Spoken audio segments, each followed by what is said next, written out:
안녕하세요, 김은영입니다. 안녕하세요, 최희정입니다. 자, 다음 달 카드값 낼 때가 저는 굉장히 두렵습니다, 벌써부터. 왜죠? 5월 달이 가정의 달이어서 카드를 긁을 일이 많았잖아요. 뭐 네. 어린이날, 어버이날, 스승의 날, 뭐 여러 가지들이 있었기 때문에 얼마나 나올지 벌써부터 걱정 근심이 가득해지네요. 그래도 네. 포인트는 많이 쌓이셨을 것 같아요. 아무튼 오늘 톡톡 생활경제 시간에서는요, 카드 포인트에 대한 좋은 내용 많이 준비되어 있으니까요. 기대 네. 부탁드립니다. 자, 그럼 먼저 가장 발빠르게 연예가 소식을 모아 전해드리는 주간 핫토픽부터 시작하겠습니다.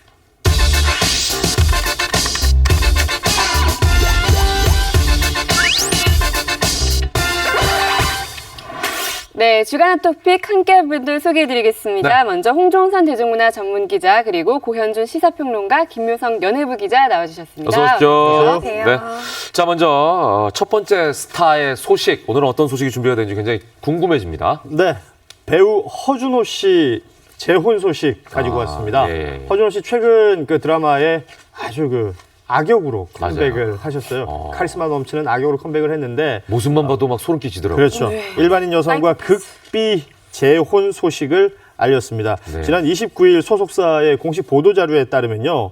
허준호 씨가 개인적으로 힘든 시기를 보내던 무렵에 곁에 다가와준 따뜻한 분과 어렵게 인연을 맺고 서로를 향한 신뢰와 믿음을 바탕으로 평생을 함께하기로 했다라면서 결혼 사실을 알려왔습니다. 네. 네, 허준호 씨 소식 정말 오랜만에 접하는 것 네. 같습니다. 그동안 활동해 오셨던 거 한번 쭉 짚어주시죠. 허준호 씨 제가 중고등학교 다닐 때 그 카리스마 넘치는 남자 배우 그런 모습을 볼 수 있었던 분이죠. 85년도에 데뷔했고요. 86년도에 영화 배우로도 데뷔를 했습니다. 사실은 그 허준호 씨는 데뷔하면서부터 유명할 수밖에 없었던 게 아버지가 아버님이 그렇죠. 고 허장강 네. 씨죠. 그래서 당시에 한참 활동했던 독고영재 씨나 최민수 씨하고 항상 이렇게 트로이카 연예계 2세대로 불려지면서 데뷔 때부터 조명을 받아왔었고요.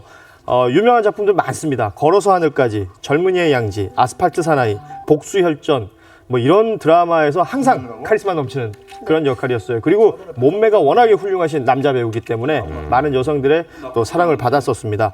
그 2010년도 영화죠. 이끼가 마지막 작품이었습니다. 그 박해일 씨의 극중 아버지 역할을 했었는데 네네. 그 영화를 끝으로 미국으로 떠난 것으로 알려져 있습니다.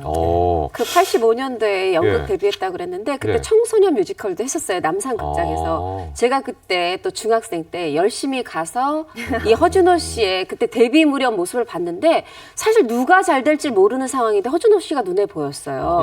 그래서 네, 허장강 씨 아들인지도 모르고 그냥 멀리 네, 무대에서 네. 보면서도 네. 저 사람은 뭔가 잘 될 것 같다 했는데 아. 바로 얼마 안 있다가 영화에 나오고 이렇게 하시더라고요. 85년도에 놀라운 중학생이셨군요. 그러니까 놀라운 거는 저도 그 얘기예요. 85년도에 허준호 씨는 연기를 하고 있었는데 홍 기자님은 중학생이었어요. 네, 기자의 중3이었습니다. 아, 그러네요. 예. 자, 국내 활동까지 접고 네. 그럼 미국에서는 어떻게 생활을 했었는지가 또 궁금하네요. 미국에서는 전도사로 활동을 했었다라고 전해져요. 근데 전도사로 활동할 뿐 아니라 워낙 또 끼가 있으니까 숨길 네. 수 없잖아요. 그래서 한인 라디오 방송국에서 DJ로도 활동을 했다라고 전해집니다.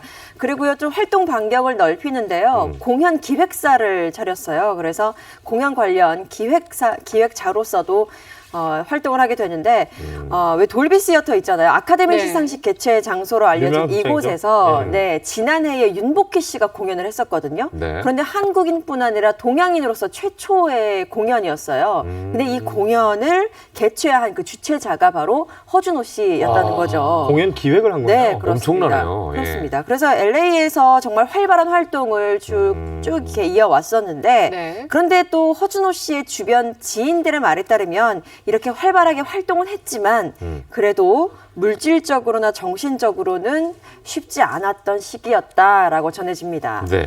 아니, 지금 말씀을 들어보면 미국에서도 엄청 바쁘게 지금 생활을 했는데 특히 이제 기획자로서의 역할까지 하려면은 이건 몸이 두 개라도 모자란 상황 아닙니까? 맞아요. 근데 도대체 언제 피양새를 만난 거예요?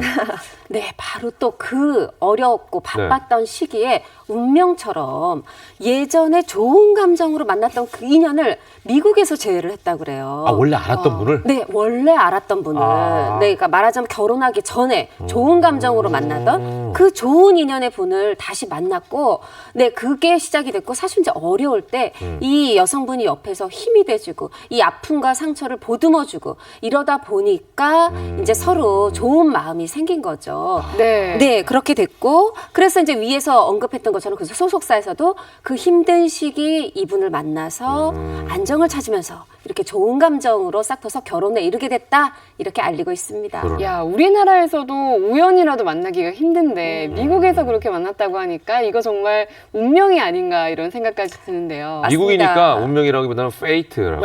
아, 그런가요? 네.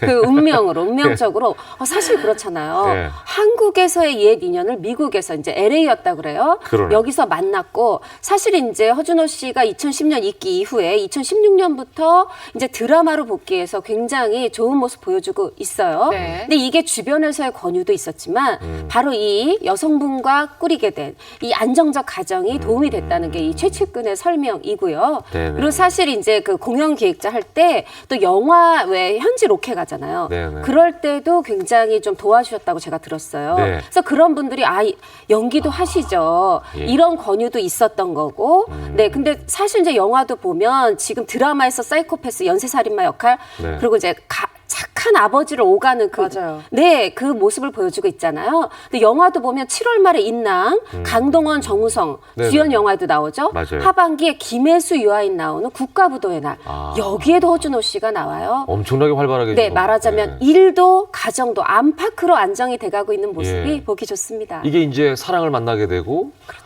굉장히 마음이 안정이 되니까 일도 잘 되는 게 아닌가 이제 두 이런 마리 생각이 토끼를 드네. 동시에 잡으셨네요. 근데 이제 이렇게 재혼을 하시고 또 행복한 나날을 보내고 있다 보면 어쩔 수 없이 꼬리표처럼 또 따라다니는 게 과거에 이제 이혼했던 아이고. 그렇죠. 얘기들 여기에 대한 또 궁금증이 또 폭증하지 않습니까? 예, 결국은 그 유명인들이 짊어져야 될 숙명 같은 그렇죠, 걸 것 어쩔 수 같아요. 없는, 네. 97년도에 배우 이하얀 씨와 결혼을 했었습니다. 맞아요. 어른들은 청어를 굽는다라는 작품에서 만나서 이 사랑을 싹 틔웠고 결혼까지 이어졌었는데 결국 2003년도에 이혼 소식이 또 들려오죠. 그 허준호 씨가 직접 뭐 이혼 사유를 밝히거나 그랬던 적은 지금까지는 없습니다. 네. 다만 이하얀 씨가 종종 프로그램이나 뭐 잡지 등에서 인터뷰에서 그 얘기를 한 적이 있었는데요. 이하얀 씨 말로는 결혼 생활 신혼여행 때부터 힘들었다. 이런 얘기를 하고 있습니다. 네. 경제적으로도 힘들었고 잘 살아보려 했지만 특히 그 시어머니하고의 트러블이 많았었다라는 얘기를 하고 있는데요. 분가를 하려고 하다가 이혼을 했다. 내가 왜 이혼을 했나? 왜 이혼을 당했을까? 이혼 후 3년 동안 정말 많이 힘들었다. 이런 이야기를 한 적이 있습니다. 그러네요. 예, 근데 이런 허준호 씨가 재혼 사실을 뒤늦게 알린 이유가 있을까요? 일단 조심스러워서 주변에도 그랬죠. 그렇죠. 네. 조심스러울 수밖에 없었고 또 당시에 최고의 스타로서 스타 부부였었기 때문에 맞아요. 이혼과 또 재혼 이런 것들이 굉장히 민감하게 다가왔을 겁니다. 그래서 재혼 소식 또한 굉장히 최측근에게만 알릴 정도로 극비리로 진행을 했었고요. 네. 소속사 역시 이와 같은 맥락의 이야기를 전했습니다. 굉장히 조심스러운 상황이었기 때문에 신중을 기할 수밖에 없었다. 미리 알려드리지 못한 점 죄송스럽다라고 이야기했는데 참 요즘에는 재혼이나 결혼 뭐 네, 굉장히 사적인 부분인데 이 부분을 미리 알려드리지 못해서 죄송하다라는 상황이 조금 아이러니하긴 하지만요. 공인의 숙명이죠. 네, 그렇죠. 네, 네. 그래서 그 외에 좀 구체적인 이야기는 네, 네. 개인 사정이라서 말씀드리기 어렵다라고 전했습니다. 네. 자, 여기에 대해서 허준호 씨의 입장 뭐 나온 게 있습니까? 직접 밝히진 않으세요. 왜냐하면 예. 이분이 배우는 분칠 안 한 얼굴 대중한테 보이는 거 아니다. 어. 인터뷰도 많이 하는 거 아니다. 이런 철학을 가지고 있어요. 대신 소속사가 밝혔습니다.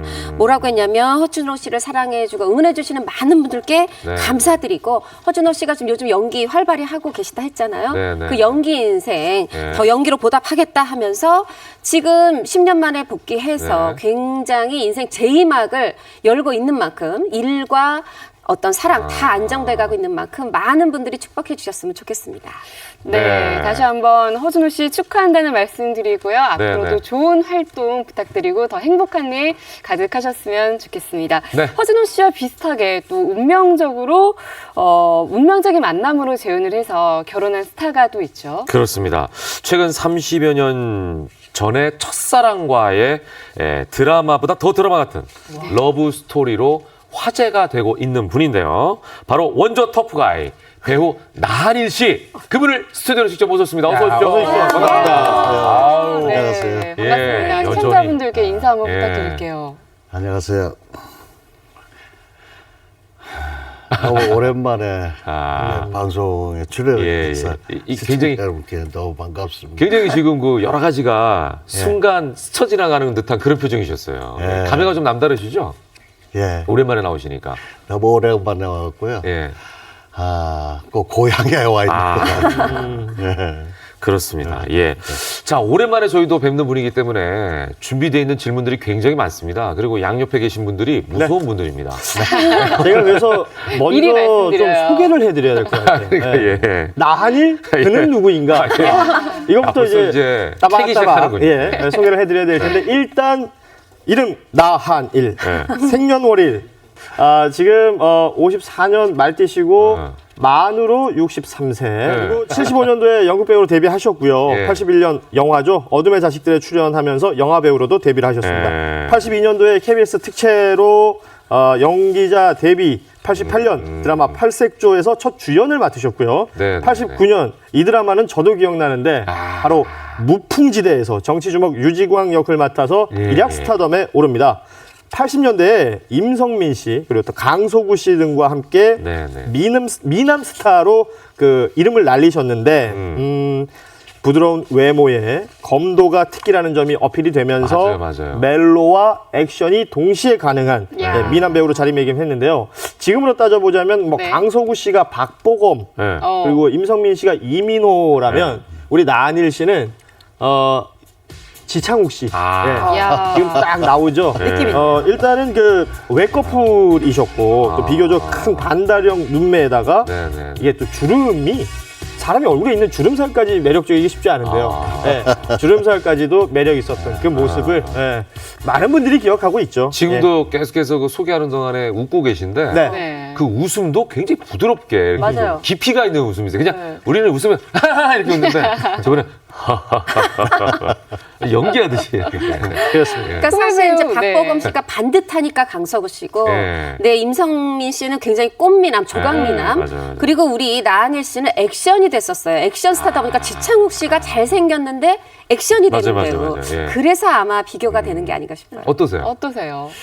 사실 저 액션 드라마는 그렇게 많이 하지 않았어요. 아, 그래요? 무풍지대가 너무 왜 크게 무풍지대가 너무 강했어요. 예, 저딱그 드라마에서 한 작품 했는데 예. 그 너무 전에는 깊이 주로 박혀 저 강렬했어요. 저는 몽상적인 역할을 예. 좀 많이 했고 예. 그런데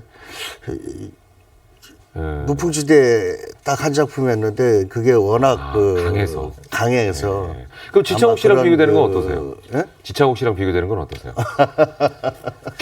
지창욱 씨가 더 미남이죠. 예. 그리고요 검도 연기도 이야기가 잘하고. 나와서 그렇죠. 검도 이야기가 나와서 좀 네. 이어가자면요. 네. 이 한국의 현대 창작 무술이라고 하죠. 그러니까 여러 무술들을 통합해서 만든 땡땡 검도의 창시자로 알려져 있잖아요. 네, 맞아요. 그리고 또 굉장히 많은 연예계 후배들을 이 검도를 통해서도 많이 전수를 하시고 알려주셨다고 전에 들었는데 네네네. 대표적인 제자가 강지환 씨라고 강지원 씨 또 배우? 알려져 있습니다. 네네네. 오, 그래요? 저도 마찬가지지만 예. 무명 시절에는 뭐 이제 준비 단계잖아요. 네. 그러니까 여러 가지 운동도 하고 요즘 그 후배 배우들은 네네. 더 많은 것을 하고 맞아요. 있더라고요. 예. 그러니까 저도 그렇게 했지만은 우리 강지환 씨도 네. 그 친구도 이제 연극할 때 아. 예, 방송에 출연하기 전에 이제 예. 그때부터 인연을. 열심히 했죠. 뭐 이건 뭐 검도만 한 게 아니고 네네네. 다른 운동도 많이 하고 있는 걸로 알고 있습니다. 네. 근데 사실 강지현 씨랑 외모도 비슷하지 않아요? 맞아요. 네, 느낌이 있어요. 외모도 오, 비슷하고 그러네요. 느낌이 네, 있어요. 그 영화 7급 공무원 때 강지현 씨가 액션 굉장히 잘했는데 맞아요. 네, 그런 또 영향이 있지 않나. 지금도 강지환 씨하고는 연락 계속 아, 지금 안 하세요? 아, 나 좀 여쭤보려고 그랬더니 저도 연락이 끊겨가지고. 자, 아무튼. 근데 사실 많은 사람들이 했어요. 예. 그렇죠. 연예인들이 많이 했어요. 근데 네. 검도는 그럼 얼마를 하신 거죠, 지금? 원래 예? 검도를 얼마를 하신 거예요? 한 45년? 45년이요? 그러면은 한 20대 때 초반부터 그냥 바로 시작하신 거네, 그죠? 아니, 그 전서부터 그 전서부터? 전서부터 했는데 네. 그러면서 참 이제 아무래도 제가 이쪽 일을 네. 하니까 네네네. 데려보면서 국적 없는 그 무술이 드라마나 영화에서 주로 이제 중국 무술이 판치고 있더라고요. 저걸 좀 어떻게 바꿔보면 안 될까. 그래서 그런 생각을 많이 했어요. 그러다 보니까 또 우리 것을 많이 찾다 보니까 예. 이제 그 드라마나 영화에 지금은 이제 거의 다가 예.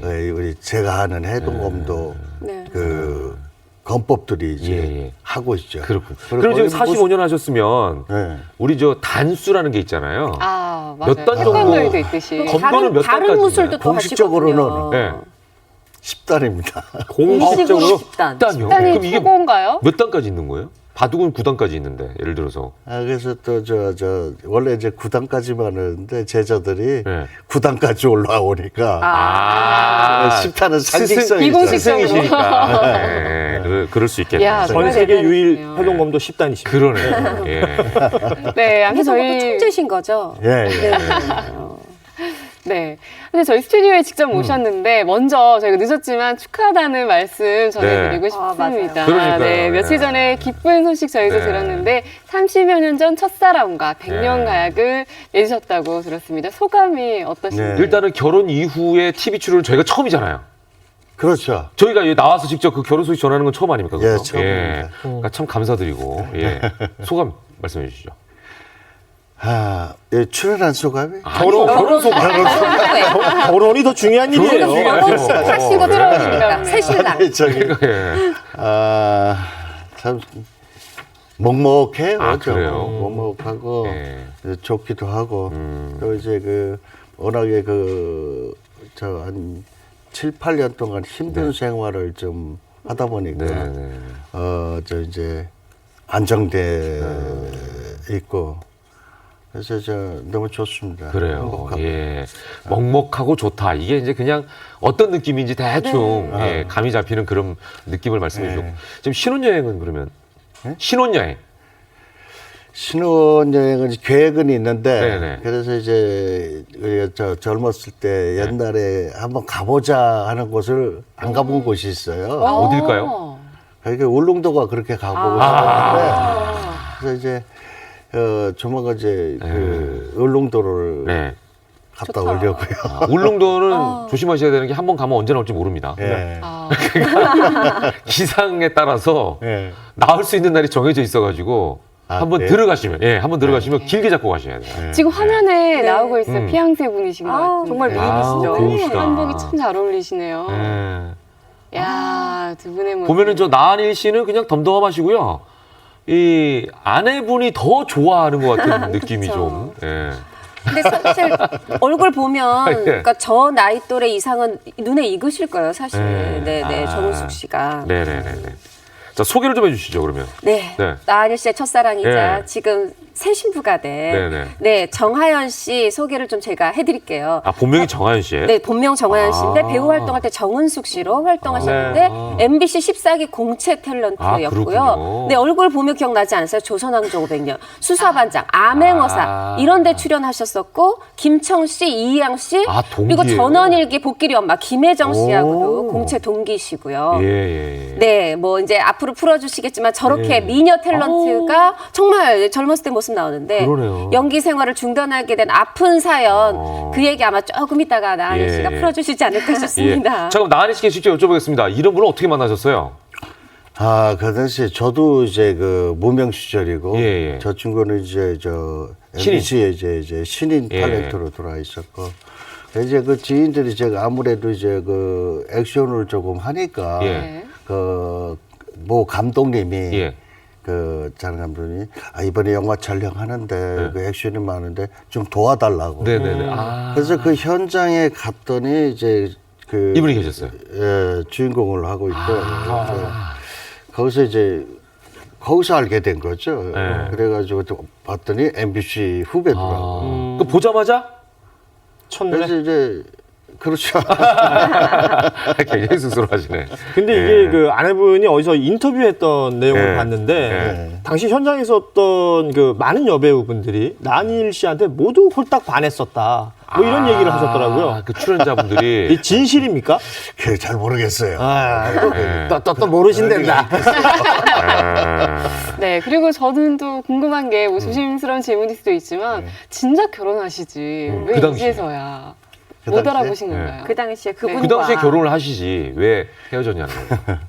그래서 역시 제가 이제 MBC에서 일을 하다가 예. 그 당시에 방송국 두 군데밖에 없잖아요. 맞아요. 그래서 이제 KBS로 또 옮겼어요. 네. 그래서 이제 뭐 후이월이라든가 무풍지대를 쭉 하면서 조금 만나는 게 소원해지면서 네. 그러다가 제가 이제 결혼을 하게 됐죠. 그러니까 어떻게 보면 제가 나쁜 남자죠. 나쁜 남자세요. 지금 저 조심스럽게 좀 이해하고 계신데, 그러니까 그때 당시에 이분하고도 약간 지금으로 따지면 썸을 타고 계시면서 다른 분이랑 결혼을 하신 거예요, 그죠? 예. 근데 그때 진짜 지금 아내 되시는 분이 굉장히 마음에 상심이 아, 컸다라고 그랬겠다. 전했습니다. 네. 말씀하신 것처럼 나쁜 남자 맞았던 것 같아요. 그때 이 지금의 아내분께서 방송도 그만두고 충격 때문에 TV도 제대로 안 보일 정도로 힘들었다는데 이 사실 알고 계셨습니까? 예, 알고 있습니다. 아무래도 이제 동료들이 있으니까 예. 기동량으로 들리는 말이. 듣게 되죠. 예. 듣게 되면 이제 항상 마음이 좀 안 좋았어요. 안 네, 좋았고. 누구든지 자기 전에 자기가 제일 알았어요. 네. 항상 마음이 안 좋았고 그러다가 그러니까, 예. 그래서 이제 뭐 그 뒤에 말을 못 이으시는데, 나한일 씨도 이제 결혼 생활을 하셨고, 정은숙 씨도 따로, 왜냐면 이제 남자가 갔으니까 본인도 이제 뭐 시집은 가야 되니까 가셨겠죠? 따로 결혼 생활을 하시다가 두 분 다 어떻게 또 공교롭게 아픔을 겪으시고, 다시 이제 네. 예, 돌아오신 다음에, 우리가 이제 흔히 이제 돌아온 싱글이라는 표현을 쓰는데, 그리고 나서 어떻게 30년 만에 만났는지가 이제 재회를 궁금한 하신 거잖아요. 이게 가장 이제 궁금한 포인트예요. 제가 이제 힘든 생활을 이제 하면서 예. 아무래도 폐쇄된 곳에서 예. 하다 보니까 혼자 시간이 많아요. 많다 보니까 이제 네네네. 내가 도대체 무슨 잘못을 이렇게 많이 졌길래 이런 힘든 생활을 하고 있나. 그래서 이제 저의 지난 날을 이제 돌이켜 보는 시간을 많이 가졌죠. 네네네. 그래서 수많은 잘못 중에서 제일 잘못한 것이 지금 첫 아내분. 예, 네. 잘못을 많이 했더라고요. 그래서 이제 당시 이제 제 오랫동안 지인 그 신승수 감독이었어요. 예. 그분이 네. 이제 저 동갑내기고 그래서 예. 그 오랫동안 친구처럼 지내고 또 면회를 또 왔어요. 그래가지고 그래서 이제 친구야, 당신 이런 여인 알지? 했더니 대뜸 당신 나쁜 남자야. 대뜸. 그분이 이제 내용을 잘 아르니까. 그러니까, 예. 그래서 이차저차한데 예. 내가 어디서 무엇을 하고 지내는지 궁금하다. 알 길이 없지만은 혹시 본다면은 좀 용서를 빌어야 내가 이 마음이 편하겠다. 이런 얘기를 했어요. 그러니까 용서를 빌기 위해서 찾으셨네요, 처음엔. 그건 진심이에요. 그러니까, 예, 예. 진심으로 그랬어요. 예. 그래 이제 그랬다가 한 달이는가 지났는데 신승수 감독이 예. 먼저 딱 들여 얼굴이 굉장히 밝아요. 그래서 네네. 뒤에 따라오는 여인이 이게 어떻게 된 거야? 깜짝 놀라셨겠다. 너무 깜짝 놀랐죠. 이게 진짜 뭐 드라마 많이 하셨지만 드라마보다 더 드라마 같은. 그러니까요. 그래서 한편으로 내가 그 면회하면서도 나 혹시 지금 드라마 찍고 있는 거 아니냐고. 우리로 그런 따지면 이제 착각을 이거 몰래 제가- 카메라 아니야? 이제 이런 상황인데. 예. 그러면 면회실에서 딱 처음 진짜 오랜만에 보셨을 거 아니에요. 예. 그때 딱 느낌은 어떠시던가요? 숨이 탁 멈추는 것 같아서. 그래서 굉장히 긴장을 하게 되면은 처음 생방송 하면 막 입술이 막 반짝반짝 마르잖아요. 마르고. 예. 그렇게 이 정도로 말문이 안 떨어지더라고요. 그러면 그 미안한 마음 때문만이었을까요? 아니면 예전에 첫눈에 반하셨을 때처럼 또 보니까 다시 좀 어떤 그런 감정? 아련함. 여러 가지가 복합돼 아련함. 있죠. 복합적인 그 첫 마디를 뭐라고 하셨어요? 순간적으로 저희는 지금 뭐 하고 있나, 혹시 결혼이라도 했나, 이런 생각들이 복합돼 가지고서 멍해지는. 그러니까 첫 만남에서 뭐라고 하셨어요? 면회소에서. 누가 먼저 바라만 보고 있었어요. 누가 먼저 얘기를 꺼냈습니까? 그래서 신승수 감독만 얘기하고 근데 당사자들은 말도 어, 못하고. 사람은 그냥 멍하니 있고 네. 그 중간에서 신감 동기만 계속 그냥 뭐 아이고. 어색하니까 눈빛을 분위기가. 보니까 이제 뭐 저를 생각할 때 측은지심으로 보는 것 같기도 하고 뭐 이렇게 잔잔하게 미소만 짓고 있는데 그 속에서 많은 얘기를 하고 있더라고요. 예. 사실 이 얘기를 신감독한테 듣고 정은숙 씨가 저도 전해 들은 바에 따르면 네. 한 달 정도 고민을 하셨대요. 그래서 이제 한 달 만에 가셨고. 근데 뭐냐면 갈 때는 왜 근데 한 달을 고민하겠어요? 보면 또 마음이 그러니까, 생길까봐 예. 두려운 거죠. 근데 아니야, 한 번만 보고 가자 했는데 역시 또 정숙 씨는 딱 보니까. 보자마자 다시 바라신 것 같아요. 사실 제가 아까 나쁜 남자세요 한 게 그 정숙 씨가 사실 절에도 한 2년 들어가셨었고 그래요? 텔레비전을 못 켜는 거죠. 왜냐면 그 뒤에 굉장히 잘 나가셨어요. 그러니까 볼 이 때마다 남자 나오면 가슴이 볼 때마다 그렇게 아프잖아요. 아프죠. 예. 예. 자, 우리가 뭐 여러 가지 얘기를 듣고 있는데 네. 이제 뭐 말씀하는 중간중간에 이제 면회소 얘기를 하고 막 그랬잖아요. 예. 그러니까 저희가 좀 여쭤보고 싶은 거는 예. 어쩌다가 옥중 생활을 하게 되셨는지. 이게 이제 워낙 부분이. 기사들이 많이 났었기 때문에 네. 대충 아실 거예요. 아시는데 그러면- 여기에 대한 정리를 이제 안 할 수가 없네요. 네. 이거는 홍 기자님이 좀 쫙 일사불란하게 정리를 좀 해주시죠. 아, 예. 제가 그냥 처음부터 예. 다 할까요? 네네. 그때 이제 나은일 씨께서 드라마 제작에 관심을 네. 가져. 이게 배우분들이 영화 제작, 드라마 제작하는 제가 감히 말씀드리면 이게 조금 실패의 시작 단추가 돼요. 근데 이게 또 게다가 근현대사의 이 격동, 그쵸? 대하 이 서사극인 거예요. 그러다 보니까 이게 제작비도 엄청납니다. 막 이미 한 70원, 80억 원을 쓰신 거죠. 근데 이렇게 돈을 많이 썼는데 제작 중단 상태가 들어갑니다. 아유. 네, 근데 이때 이제 이 돈의 많은 부분을 저축은행에서 이제 투자를 받았는데 네. 제2금융권을 쓰였고. 네, 나은일 씨 입장에선 거기서 투자를 해준 거고. 그렇죠. 그러면 이게 변제 의무가 없는 거죠. 드라마 잘 되면 같이 부자 되는 그렇죠, 거고. 그렇죠. 그런데도 저축은행 입장에서 아니다, 대출해 준 거다. 이렇게 되면서 이제 시각이 엇갈리고. 네. 근데 당시 보도는 뭐 불법 대출이다. 거기다가 또 그 은행이 카자흐스탄에서 뭐 건설 개발 업무를 했는데 거기 아까 홍보대사로 이제 또 고마우니까 또 좀 엮이셨네. 도와주셨죠. 예. 그러다 보니까 근데 여기서 이제 보도가 뭐 불법 대출, 해외 성접대 이런 무시무시한 헤드라인들이 나갔었고 나중에 재판 결과에서는 이 뭐 두 가지 부분 네. 무혐의를 받았지만 네. 정정 보도는 우리가 나가지 않은 상태라고 지금 알려져 있습니다. 그러니까. 그 일단 제가 궁금한 게 우리가 이제 법정 싸움을 또 하게 되고 이제 다투다 보면 뭐 결과란 게 나오잖아요. 그렇죠. 근데 무혐의를 받으셨단 말이에요. 그런데도 옥중 생활을 하신 이유가 있습니까? 아, 이제 이 자금이 나중에 그 공적 자금이 투여가 돼가지고서 그 피해자들한테만 이제 돌려준 것 같아요. 네네. 이게 저축은행에서 원래 투자가 아니고 예. 사실은 자회사였어요. 자회사. 자회사였는데, 제가 이제 저뿐만이 아니라, 작가분들, 배우들, 여러 동료들 다 계약을 했어요. 근데 이제 그 당시에 이제 나은일 씨가 좀 대표성이 있으니 좀 대표를 몇 달만 좀 해달라. 아유, 그러는 엮이셨네. 사이에 네. 이 저축은행에서 PF라고 그러죠. 예. 다른 그 사건이 몇천억짜리가 터졌어요.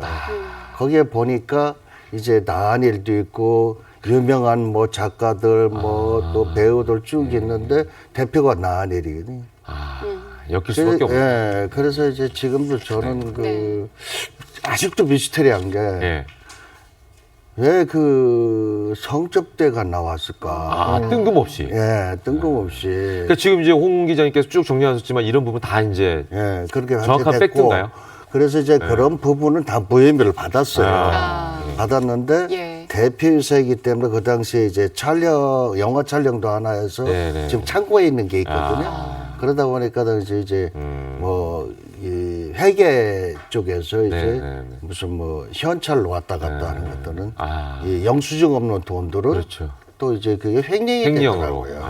이제 그거에 대한 거를 그렇죠. 잘 책임을 모르셨기 또 때문에 책임을 잘 지게 모르셨기 된 때문에 이제 거죠. 그러지 않았나 생각이 드는데 아무튼 이제 그렇게 해서 이제 옥중 생활을 좀 하셨고 그때 당시에 이제 정은숙 씨를 만나고 일요일만 빼고 월요일부터 토요일까지 매일 면회를 가시면서 예. 편지도 보냈다고 합니다. 예. 그래서 제가 그 편지를 직접 입수를 했어요.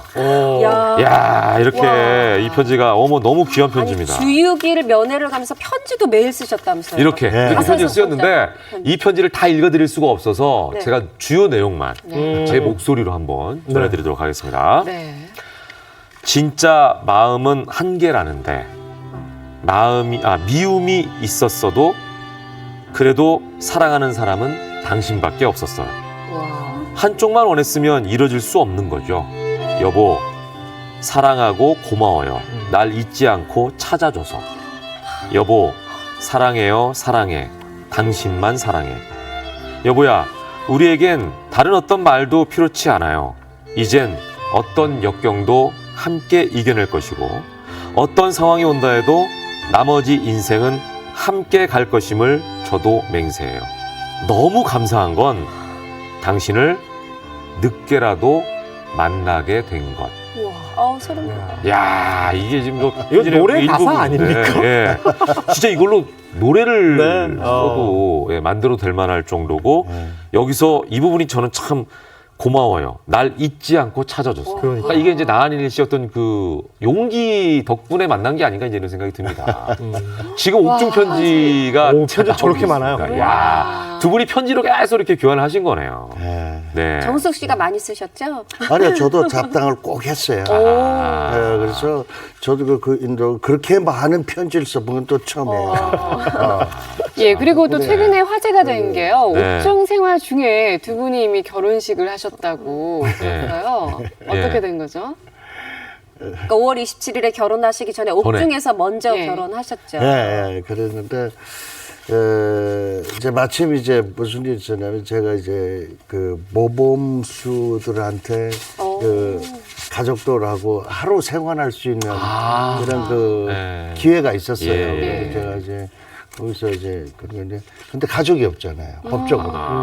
네. 그러니까 보고는 좀 손이라도 한번 잡고 싶은데 그래서 제가 면허길래 빨리 혼인신고부터 먼저 해라. 네네. 법적 가족을 만들기 위해서 그렇죠. 아니, 만나고요. 안 그러면 이렇게 스크린 그래도 두고 그렇게 전화만 밥을 하면서 먹었었고. 얼굴만 그랬군요. 네. 그래서 이제 마침에 이제 그렇게 해가지고 했더니 이제 그 순서가 됐어요. 그래가지고 그렇구나. 근데 그때 그 저 프로포즈는 어떻게 하셨어요? 이제 궁금한 거죠. 시간이 없으니까. 프로포즈. 아니지 뭐 그냥 저 남은 시간 좀 등 좀 긁어줘라. 등등 긁어서. 아, 여기서 약간 홀딱 깨네요. 예. 좋은데요. 그래도 무시한 채 이렇게 툭 내는 말이. 야, 정이 묻어나는. 예. 자, 저희가 아내에게 못다한 말들이 좀 있을 것 같아서 저희가 시간이 별로 없지만 영상 편지를 한번 쓸 수 있는 시간을 드리도록 하겠습니다. 저희 카메라를 보시고 직접 아내에게 한마디 하시죠. 네. 여보. 이제 많은 시청자분들한테 이 공헌을 하는 거는 정말 따뜻하게 아름답게 살아갈게. 고마워. 사랑해. 네. 저희가 그냥 막 꽃 띄우고 뭐 난리가 났습니다. 예. 처음이네요. 예. 채널의 이 모든 기술이 다 들어갔네. 아유. 자, 이번 그 두 분의 만남을 계기로 앞으로 만사형통 모든 일이 또 잘 풀리시길 바라는 마음으로 우리 박수를 치면서 이 시간 마무리하도록 하겠습니다. 나은희 씨 올라와주셔서 고맙습니다. 고맙습니다. 아유, 네. 고맙습니다. 감사합니다. 자, 요즘엔 점점 더 편하게 살고 싶은 마음에 이런 게 있었으면 참 편하겠다. 이렇게 상상을 참 많이 하게 됩니다. 네, 그렇습니다. 그런데 실제로 다른 사람들과는 다른 상상력과 아이디어를 발휘해서 편하게 사는 분들이 있다고 합니다. 화면으로 만나보시죠. 일상 속에서 나타나는 크고 작은 불편함들. 그 불편함을 해결하기 위해 다양한 아이디어 상품들이 등장하고 있는데 이로 인해 세상은 조금씩 편해지고 있다는 사실. 이 편한 세상을 만드는 특급 아이디어 지금 소개합니다. 제천의 한 마을. 이곳엔 아주 특별한 것이 있다. 가자마자 눈에 보이는 것은 다름 아닌 파라솔. 자세히 보니 의자에 바퀴에 선풍기까지? 아니 이게 대체 뭔가요? 이거 따바요 수학기입니다. 따바요 수학기요? 어떻게 사용하는 건가 봤더니 어머나 세상에 끈을 잡고 뒤로 조금씩 움직이며 손쉽게 채소를 따냅니다. 더위도 피할 수 있고 정말 획기적인데요. 일단 파라솔이 있어서 햇빛 막아주니까 좋고요. 여기 앉아서 따니까 예전하고는 훨씬 더 다르게 일의 능률이 올라서 옛날에는 허리도 아프고 무릎도 아프고 그랬는데 이걸로 사용하니까 편리하고. 힘든 농촌 생활의 활력소, 장시간 밭에서 일하는 사람들을 위한 안락한 의자와 뜨거운 햇볕을 가려줄 큼직한 파라솔, 수확한 채소를 바로 담을 수 있는 주머니까지. 이게 끝이 아니죠. 시원한 바람을 선물할 선풍기도 있다. 쪼그려서 힘들게 채소를 딸 필요도 없고 햇볕에 그을릴 필요도 없다. 농촌에서 일을 하다 보니까 작업하기가 힘들었어요. 날도 뜨겁고 또 다리도 아프고 그래가지고 편리하고 그늘 밑에서 좀 작업을 할 수 있는 게 없나 해가지고 직접 농사를 짓다 보니 편하게 농사일을 할 수 있는 방법을 찾게 되었다는데 이건 또 뭔가요? 모종 심는 이식기예요. 모종 심는 이식기도 만드셨다고요? 모종 이식기를 이용해 심으면 일손을 훨씬 줄일 수 있어 좋다는 사실. 원샷 원킬 정말 빠르죠? 모든 모종도 다 심을 수 있고요. 또 씨앗도 다 심을 수가 있어요. 뿌리 활착도 좋고 성장하는데 도움을 줘요. 예. 앉아서 힘들게 심지 않아도 이걸로 이렇게 서서 편하게 심을 수 있는 거죠. 밭일을 하다가 잠시 쉬러 가는 이두희 발명가, 시원하게 세수를 하려나 본데요. 어라? 이건 손잡이 아닌가요? 손잡이를 돌리자 세면대가 내려갑니다. 이게 무슨 일이죠? 여러 가지 다 불편해서 내려가고 올라가고 하면은 좋겠다 해가지고 만들어 사용하고 있어요. 의자의 위치도 자유자재. 농사일뿐 아니라 생활 속에서도 불편함을 줄이기 위해 늘 고민한다는데요. 톡톡 튀는 아이디어로 만든 발명품만 무려 25개나 된다고 합니다. 정말 대단합니다. 사람들한테 많은 일손을 덜어주고 우리 농촌의 어려운 그런 실정을 잘 알고 돼서 이제 아주 보람 있는 일을 하고 싶습니다. 사소한 것까지 놓치지 않는 이두희 발명가. 앞으로도 멋진 아이디어 기대할게요. 그 옛날 먹었던 추억의 가마솥밥 기억하시나요? 따끈따끈한 가마솥밥을 그대로 재현했다는 맛집을 찾아가 봤는데 아이 사장님 여기 솥밥에 갈비탕 하나 주세요. 여기도 솥밥 추가요. 시원해. 궁금한 주문하자마자 나오는 음식과 솥밥. 본격적으로 밥을 먹어보는데요. 크게 한술 떠서 입 안에서 호호 불어서 먹기도 하고 따뜻한 밥 위에 고기도 얹어 먹는데 그 맛은 어떤가요? 윤기도 나고 예전에 친정엄마가 해준 그런 밥맛을 느끼면서 밥을 먹을 수 있고 어떤 거랑 얹어서 먹어도 진짜 맛있습니다. 밥에서 단맛이 나요. 최고. 자꾸 끌리는 맛이라 자꾸 찾아오게 되고 단골이 될 수밖에 없어요. 윤기가 좌르르 흐르는 솥밥. 침이 절로 넘어가는데요. 이렇게 맛있는 밥을 이렇게 빨리 짓는 비결이 뭔가요? 한국 사람의 힘은 밥이 힘이잖아요. 저희가 이거 30인분의 솥밥의 힘이죠. 30인분 솥밥을 한 번에 한다고요? 그런데 30인분을 한 번에 하기엔 밥솥이 너무 적은 거 아닌가요? 게다가 솥은 보이지도 않는데 밥이 다 됐다는 소리와 함께 뚜껑을 열어봤는데 이럴 수가! 대체 이게 몇 개야? 뚜껑 하나를 열었더니 그 안에 솥이 한가득? 밥솥 하나에 들어간 솥의 개수는 총 10개. 3개의 밥솥 안에 총 30개의 솥이 들어간다고요? 밥이 한 번에 되니까 엄청 편하겠어요. 일단 손님들 반응이 좋아요. 밥을 금방 해가지고 나가니까 밥이 아주 부드럽고 촉촉하고 맛있어요. 옛날 밥 맛나고요. 그리고 바쁜 시간에 30개가 나가니까 금방금방 나가니까 직원들도 안 힘들고 저희가 일에 로테이션이 좋으니까 아주 좋아요. 미리 불려놓은 쌀은 솥에 담아 선반에 층층이 올려놓는데요. 한 번에 넣고 뚜껑을 닫은 후 취사 버튼만 눌러주면 끝! 가스를 사용할 필요 없어 전기만으로 알아서 밥을 지어주니까 태울 걱정 없이 꼬들꼬들 맛있는 밥이 완성됩니다. 휘휘 저어 한 입만 딱 먹으면 추억의 가마솥밥이 입안에 그대로 옛날 그 꼬독꼬독하게 맛있어요. 옛날 그 맛이에요. 옛날. 비좁은 주방의 공간 효율도 높이고 손님들에게는 맛있는 밥을 제공하는 효자 밥솥기기. 누가 만든 걸까요? 네. 안녕하세요. 밥맛을 책임진다는 신재식 발명가. 압력밥솥 그 하단부에 히터를 두고 그 히터에 의해 스팀을 발생시켜서 밥을 짓는 방식입니다. 스팀을 이용해 열을 가하기 때문에 쌀 표면에 손상이 없어 밥의 단맛을 유지할 수 있다는 사실.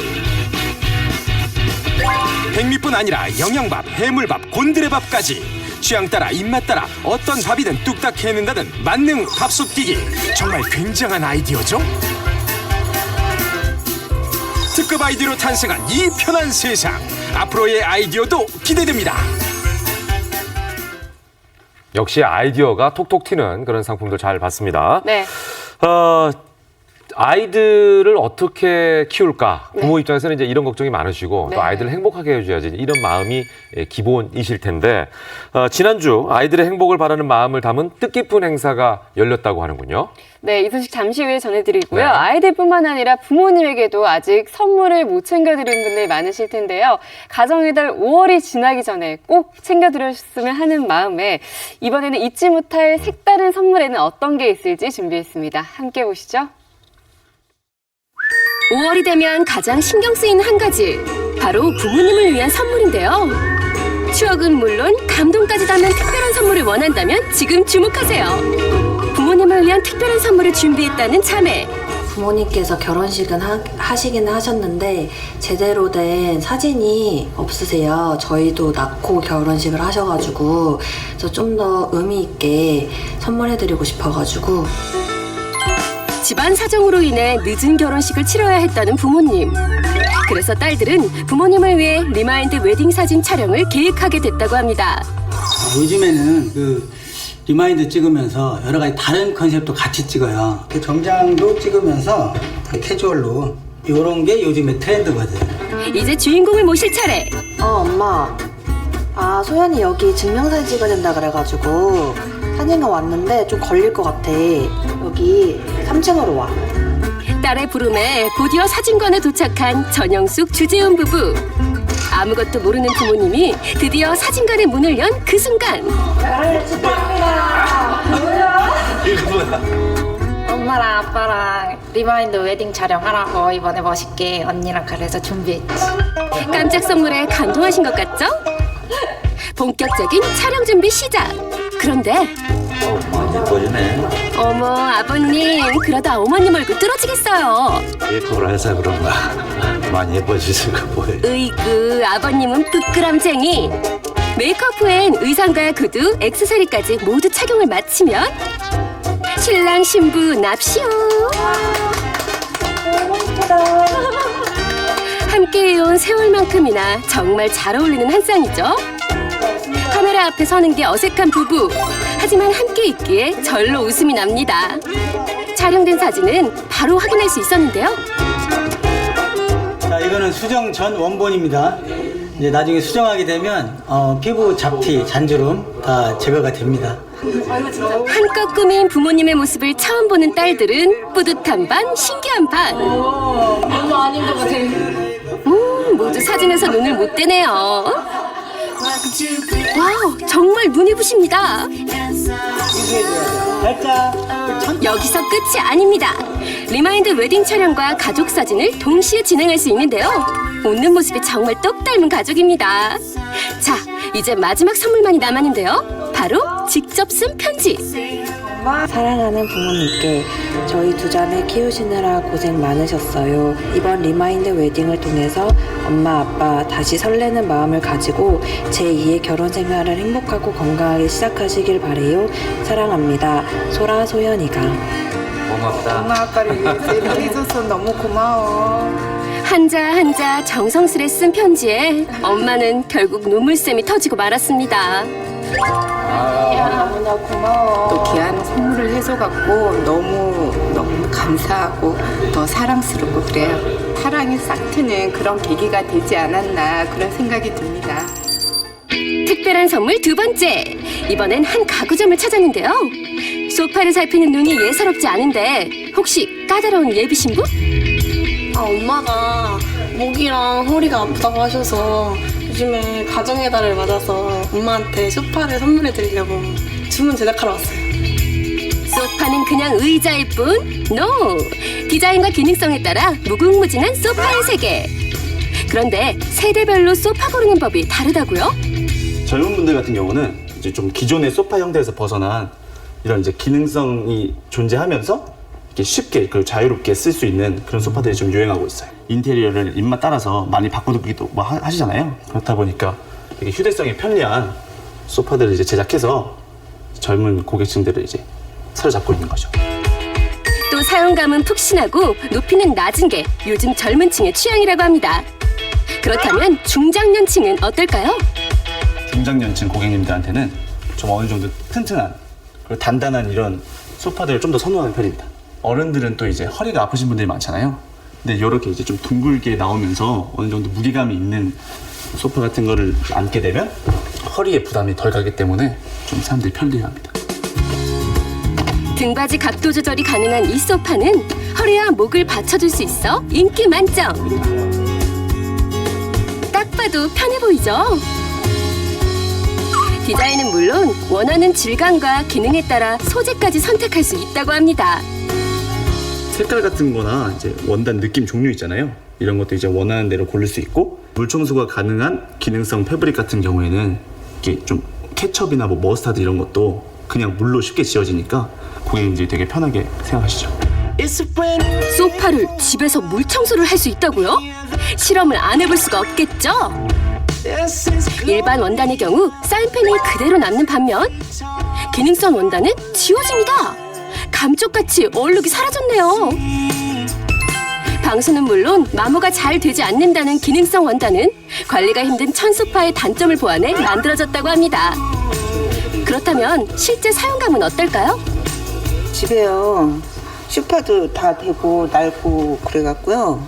좀 바꾸려고 왔는데 참 촉감도 좋고 참 좋으네요. 소파를 주문하고 며칠 후 딸! 왜 심사자? 이거 뭐야? 엄마 선물이야. 정말? 좋다. 부드럽고 색감도 좋고 이렇게 허리가 아픈 엄마를 위해 선택한 기능성 소파. 어때? 좋네. 심심했던 거실이 소파 하나로 화사해졌습니다. 목도 아프고 허리도 아픈데 내 마음을 너무 우리 딸이 너무 기특하고 이뻐요. 엄마가 너무 좋아하니까 저도 기분이 더 좋아지는 것 같아요. 앞으로도 엄마한테 효도 좀 자주 해야겠어요. 선물이 더 빛이 나는 건 부모님을 위하는 마음 때문이 아닐까요? 지난주 서울 광화문 광장에 어린이들이 모였습니다. 선물 받고 싶은 친구들 모여라! 미래의 희망, 아이들을 위한 현장 속으로 함께 가보시죠. 5월 가정의 달을 맞아서요. 오늘 미래 우리 꿈나무들인 아이들을 위한 특별한 행사가 펼쳐졌다고 하거든요. 과연 어떤 곳일지 저와 함께 가보시죠. 따라오세요. 네, 먼저 사람들의 북적이는 무대 쪽으로 가봤습니다. 반가운 얼굴들도 보이는데 무슨 시상식이라도 하는 걸까요?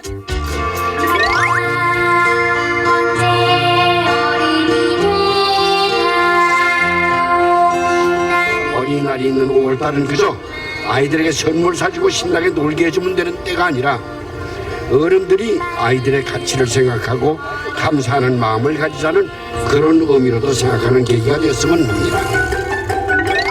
국내 아동복지 전문기관인 초록우산 어린이재단이 창립 70주년을 맞이하는 행사였는데요. 1년 365일 어린이들에게 행복한 대한민국이 되길 바라는 소망을 담아 다양한 부대 행사를 무려 70시간 동안 진행했습니다. 그 중에서도 아이들에게 가장 인기인 곳인 VR로 즐기는 화재 진압 체험 정말 재밌어 보였는데요. 안전 체험하는 부스거든요. 근데 여기 줄을 굉장히 많이 서 있더라고요. 그래서 제가 어른들 대표로, 어린이 대표로 어린이가 한번 체험을 해보도록 하겠습니다. VR 체험이 처음이라 더 긴장되더라고요. 어떻게 해요? 나 불 꺼졌어요 여기? 네! 여기 어디까지야? 100마디 말보다 몸소 체험하고 느끼니 더 와닿았습니다. 우리 아이들도 그렇겠죠? 사실 아이들이 화재 체험에 진짜 들어갈 수가 없으니까 이렇게 VR로 대신 체험하면 딱딱하게 공부하는 것보다는 훨씬 생동감 있게 느낄 수 있을 것 같아요. 저도 이제 불나면요 소화기로 불 잘 끌 수 있을 것 같아요. 재미있어서 진짜 실감 났어요. 이제 앞으로 불나면 어떻게 해야 될 것 같아요? 대피해야 돼. 대피해야 돼요? 이제 안전 체험했으니까 다음에 불나면 저렇게 할 수 있겠어요? 네. 어디 즐길 거리뿐이겠습니까? 먹거리도 색다른데요. 그 전통 그 인절미 떡매치기 체험을 많이 하고 있습니다. 자기들이 떡매치기 한 떡을 직접 콩고물에 버무려 가지고 이렇게 시식하고 맛보는 것까지 같이 하고 있습니다. 너무 잘한다. 도심에서 즐기는 전통놀이, 아이들이 직접 떡매치기 체험을 한 뒤 즉석에서 콩고물을 입혀 만든 쫄깃한 인절미를 맛볼 수 있었는데요. 간만 들어 따끈하니 더 맛있더라고요. 친구들 떡 먹었어요? 네, 떡 직접 쳐보니까 어땠어요? 힘들었어요. 힘들었어요? 직접 쳐보니까 더 맛있는 것 같아요. 오늘 이 자리에 보면 많은 분들이 이 행사에 참여해서 거기서 나오는 수익금을 우리 아이들을 위해서 써달라고 주셨는데요. 정말 힘들어하는 아이들, 그리고 우리나라가 아닌 또 다른 나라에서 정말 의식주에 고통받는 아이들을 위해서 도움을 줄 예정입니다. 초록우산 어린이재단은 전쟁고와 구호 사업을 시작으로 지금까지 빈곤과 질병으로 고통받는 아이들에게 꿈과 희망을 심어주고 있는데요. 케냐의 어려운 환경을 체험해볼 수 있는 공간도 있었습니다. 지금 친구들 집에 방이 몇 개 있어요? 5개? 또?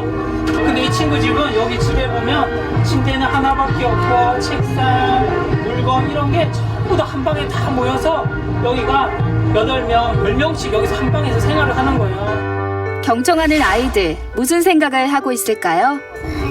더위에서 음식을 조져 먹는 게 불쌍했어요. 열심히 해서 케나 친구를 도와주고 싶어요. 아이고 이뻐라. 자라나는 아이들에게 더없이 좋은 경험이 됐을 것 같죠? 이곳은 색칠 공부가 한창인데요. 유엔 아동 권리 협약이라고 해서 우리 세계에 있는 모든 어른들이 아이들이 가지고 있는 권리를 지켜주겠다고 약속을 한 내용이 담겨져 있어요. 아이들은 충분히 쉬고 마음껏 놀 권리가 있다라는 것이고 우리 어른들은 그 권리를 지켜줘야 한다라는 내용이 담겨져 있어요. 아이들은 학업과 휴식이 적절한 조화를 이룰 때 더 행복감을 느낀대요. 아이들의 놀 권리를 지켜줄 가방, 정말 예쁘죠? 되게 아이들하고 즐겁게 지금 관람도 하고 행사 공연 같은 거에 참여하고 지금 즐기고 있어요. 애들이 참여할 수 있는 게 많아서 아이들도 즐거워하고 뭐 과자도 주고 이러니까 더 재밌어요. 우리나라 어린이의 행복 지수는 세계에서 가장 낮은 수준. 행복한 대한민국이 될 수 있도록 우리 모두 노력합시다.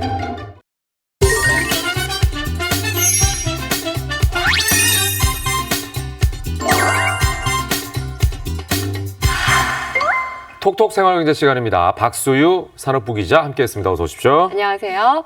네, 먼저 오늘 카드 포인트 소식부터 짚어볼 텐데요. 소비자들이 사용도 못 해보고 사라지는 포인트가 그렇게 많다면서요. 네, 그렇습니다. 카드 이용이 늘고 카드사 간 회원 유치 경쟁이 심해지면서 이 포인트 적립액이 매년 큰 폭으로 증가했다고 합니다.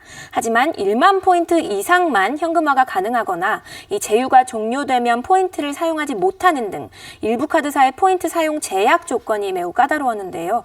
이 소비자들이 사용하지 못하고 소멸하는 포인트가 연간 무려 1,000억 원에 달했다고 합니다. 와. 1,000억이요? 정말 어마어마한 금액인데 네. 사실 포인트로 물건도 직접 구매할 수 있지 않나요? 맞습니다. 카드 포인트를 이용해 물품을 구매할 수도 있고 카드 대금을 결제 계좌에 입금해 현금화할 수도 있습니다. 가령 5만 포인트를 가진 사람이 카드사에 현금화를 신청하면 이 카드사는 이 사람의 카드 대금 결제 계좌에 5만 원을 입금해주는 방식입니다. 하지만 카드사별로 소비자에게 불리한 포인트 이용 조건이 따라붙어 있는데요. 예를 들면 포인트 현금화가 원천적으로 불가능하고 일정 포인트 이상만 현금화가 가능합니다. 맞아요. 예, 카드사의 계열은행 계좌를 통해서만 현금화가 가능하고요. 2개 이상 자사 카드를 보유했을 때만 현금화가 가능하고 또 카드를 해지할 때는 잔여 포인트 사용이 불가능합니다. 그래서 소비자들은 이러한 조건이 충족되지 않으면 현금화하기가 어려웠던 겁니다. 네, 그래서 이제 개선이 좀 필요한 것 같은데 네. 어떻게 개선을 할 수가 있을까요? 네, 우선 포인트 규모와 관계없이 카드 대금을 결제 계좌로 입금해주는 방식인데요. 1포인트부터 현금화가 가능하도록 개선한다고 합니다. 소비자가 각 카드사 홈페이지나 콜센터, 휴대전화 앱 등으로 현금화를 신청하면 모든 잔여 포인트를 현금화할 수 있게 되는 겁니다. 또 제휴 포인트도 가맹점이 휴업하거나 폐업을 하거나 카드사와 제휴 가맹점 간 제휴가 중단되면 포인트를 사용하기 어렵다는 점을 감안해 제휴 포인트를 대표 포인트로 전환해 사용할 수 있도록 개선한다고 합니다.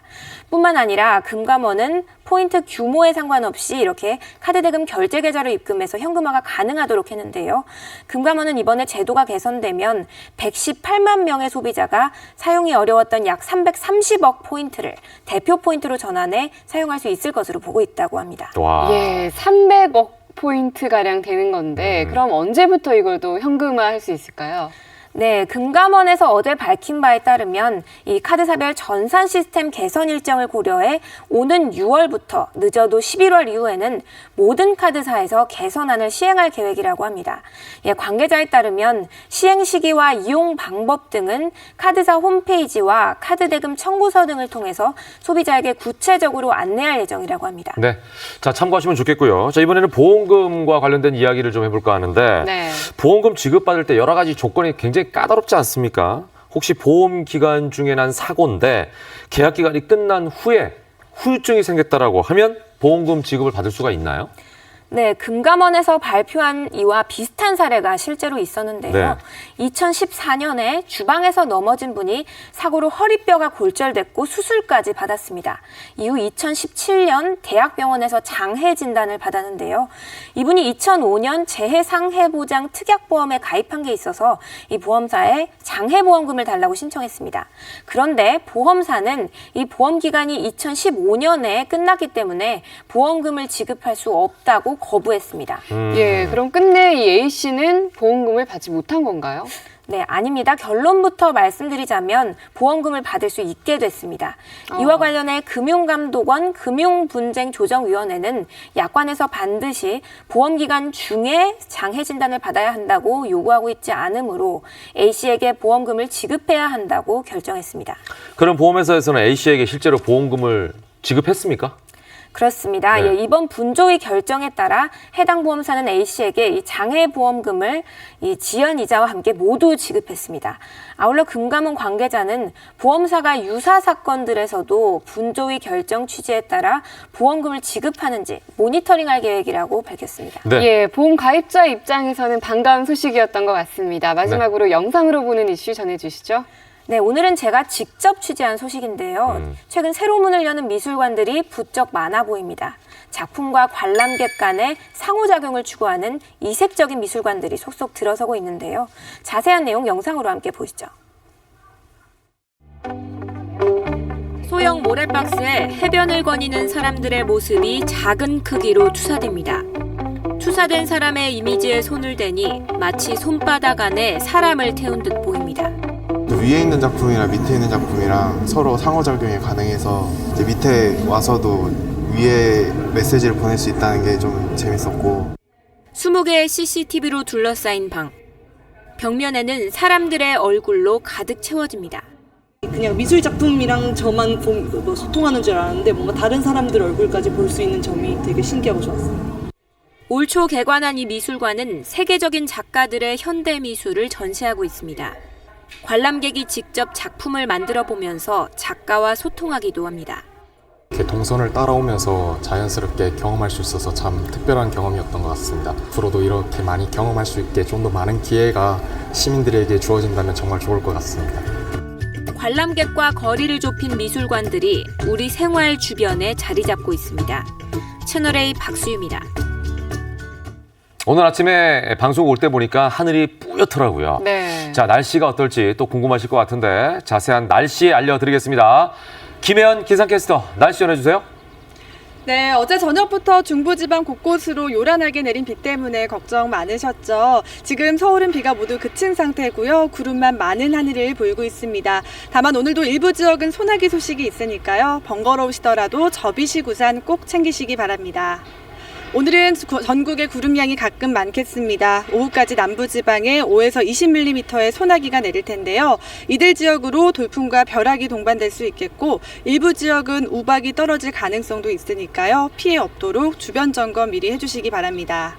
오늘도 먼지 농도 자주 확인하셔야겠습니다. 충북과 경남은 미세먼지 농도가 종일 나쁨 수준을 보이겠고 오후부터는 중국발 스모그까지 더해져 서쪽 지역은 미세먼지 농도가 다소 높아질 것으로 예상됩니다. 외출하실 때 마스크 필히 챙기시기 바랍니다. 오늘도 초여름 더위를 보이겠습니다. 현재 서울이 19도, 대전 21도로 어제와 비슷한 기온을 보이고 있고요. 낮에는 서울이 25도, 울산 28도, 광주는 27도가 예상됩니다. 비가 오는 지역엔 습도가 높아 꿉꿉하게 느껴질 수 있겠습니다. 당분간 별다른 비 소식 없이 맑은 날이 많겠고요. 주 후반에는 기온이 더 오를 전망입니다. 비 내리는 지역으로 가시거리가 무척 짧습니다. 또 당분간은 전해상으로 안개가 짙게 나타나니까요. 항해나 조업 선박은 물론 교통안전에도 각별히 주의하시기 바랍니다. 지금까지 상암동 채널A에서 오늘의 날씨 전해드렸습니다. 짧은 소식 전해드리겠습니다. 네. 도로교통공단이 주최하는 2018 교통사고 줄이기 한마음 대회가 어제 서울 삼성동 코엑스에서 열렸습니다. 올해로 38번째를 맞은 이번 대회에는 전국 모범운전자연합회, 녹색어머니회 등 교통부문 종사자 1,200여 명이 참석했다고 합니다. 우리의 잘못된 교통안전 의식을 반성하고 교통사고 없는 아름다운 사회를 함께 만들기 위해 이날 행사에서는 교통사고 감소 등에 힘쓴 단체 4곳과 개인 13명에 대한 표창장 수여식도 진행됐습니다. 네, 다음 소식 전해드리죠. 네. 동아시아를 대표하는 국내 유일의 국제도로 사이클 대회인 투르드 코리아 2018이 오늘 개막해서 닷새간 열전에 돌입합니다. 올해 12번째를 맞는 이번 대회에는 전 세계 20여 개 팀 200여 명의 선수들이 군산에서 서울로 이어지는 800km 레이스에 도전한다고 합니다. 지난해 대회 종합 우승을 차지했던 민경호 씨는 올해 2연패를 노리고 있습니다. 생방송 김현욱의 굿모닝 5월 30일 수요일 순서는 여기서 마치겠습니다. 네, 저희는 내일 아침도 8시에 더 알차고 신선한 소식으로 찾아뵙겠습니다. 오늘도 행복한 하루 만드시기 바랍니다. 고맙습니다. 감사합니다.